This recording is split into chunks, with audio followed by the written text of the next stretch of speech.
Une question à présent. Les Russes ont-ils de nouveau utilisé les bombes incendiaires de façon abusive en Ukraine? C'est ce qu'affirme aujourd'hui la municipalité de Mariupol. Des bombes au phosphore lancées contre l'usine Azovstal. Vous le voyez ici sur ces images. C'est l'enfer qui est descendu sur terre, dit un conseiller du maire. Ces bombes ont été utilisées contre les défenseurs d'Azovstal pour la première fois. Ça tombe à la surface, mais dans les endroits où ils supposent que se trouvent donc les entrées souterraines, il y a également aussi des nuances quant à l'utilisation de ces armes et quant à leurs conséquences, non seulement pour les habitants, les défenseurs d'Azovstal, mais aussi pour l'ensemble de la ville. Là-bas, il y a aussi des restes de cette production sidérurgique. Il s'agit de charbon, de poussière de la coque, d'autres déchets de la production sidérurgique, ce qui peut provoquer un incendie extrêmement puissant qui pourrait avoir des conséquences non seulement pour les militaires qui défendent Azovstal, mais aussi pour les civils. Alors a-t-on franchi un pas de plus dans l'horreur? Analyse du vice-amiral Michel Oglogaray, ancien commandant de l'école navale et ancien directeur du Centre des hautes études militaires. Nadezhda Koutepova, réfugié politique russe, membre de l'association Russie Liberté. Volodymyr Pozelski, président de l'ONG Ukraine en Europe et enseignant à l'INALCO. Et Patrick Martin-Jeunier, spécialiste des questions européennes et internationales. Merci à tous les quatre d'être sur le plateau de LCI cet après-midi. D'abord Michel Oglogaray. Qu'est-ce qu'une bombe incendiaire? Expliquez-nous.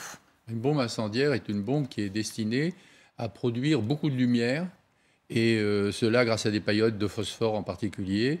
Ces paillettes qui sont portées à une température extrêmement élevée, de l'ordre de 2300 degrés, et qui ont donc aussi des capacités incendiaires. Donc c'est-à-dire qu'en temps de guerre, elles ne sont pas proscrites? Une armée peut l'utiliser. C'est dans la zone grise à partir du moment où ça peut être utilisé pour éclairer le champ de bataille. Alors bien sûr, quand c'est de jour, on voit mal à quoi ça peut servir. Donc là, on est de jour, visiblement, sur les images. Et en même temps, c'est pas conseillé ou proscrit de l'utiliser contre les populations civiles.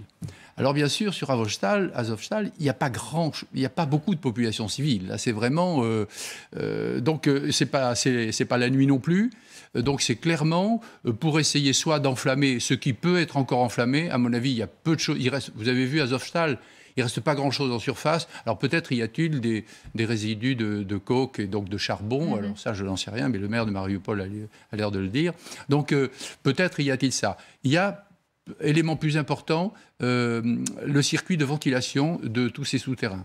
Je ne sais pas comment il est fait, il est très ancien, mais il doit y avoir des puits pour aspirer l'air et refouler l'air vicié.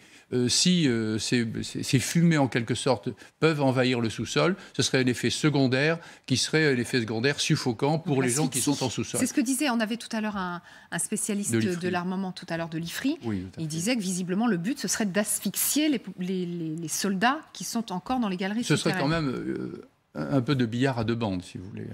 C'est-à-dire que ce serait asphyxié, alors qu'il y a des moyens d'asphyxier, malheureusement, alors beaucoup plus radicaux. Et peut-être est-ce une façon de montrer qu'on progresse dans l'horreur aussi. Et après, il n'y a guère que l'arme chimique. Et malheureusement, le gaz est techniquement certainement une des armes les plus efficaces pour ces souterrains. Donc, est-ce qu'on est en train d'assister à une escalade ?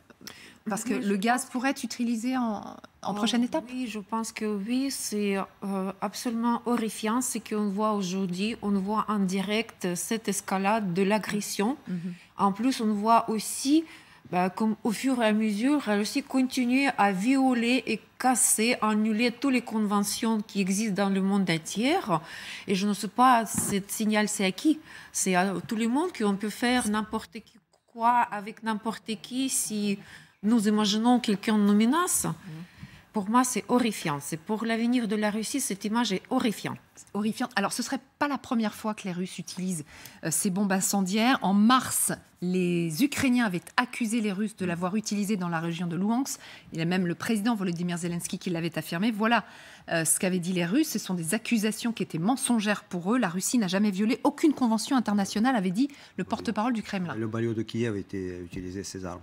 Mais moi, je pense que la défense de Mariupol et d'Azovstal, ce sera le symbole de la résistance héroïque ukrainienne pour les générations des Ukrainiens. C'est un moment fondateur peut-être de cette guerre et de nouvel État ukrainien. Là, ça c'est un moment fondateur. Oui, parce que c'est très fort quand même.